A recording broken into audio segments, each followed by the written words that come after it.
যারা আমার রাস্তায় জান দেয়, কি দেয় জোরে বলেন, জান দেয়, ওদেরকে খবরদার মরা বলিস না।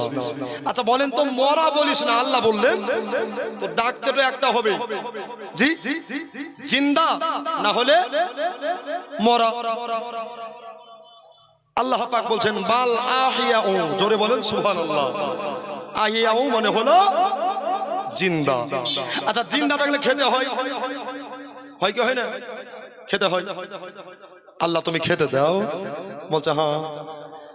এটা মোমেনার বাড়ির খাবার নয়, এটা কোনো তাহেরার বাড়ির খাবার নয়। যেই খাবারটা শাহাদাত বরণ কারণে ওয়ালারা পায়, ওই খাবারটা হলো ইন্না রাব্বিহিম ইরজাকুন, রাজাকা ইয়ারজাকুন রিজকান, মানে খেতে পায়, ওটা হলো জান্নাতের খাবার। জোরে বলেন, ওটা হলো জান্নাতের খাবার।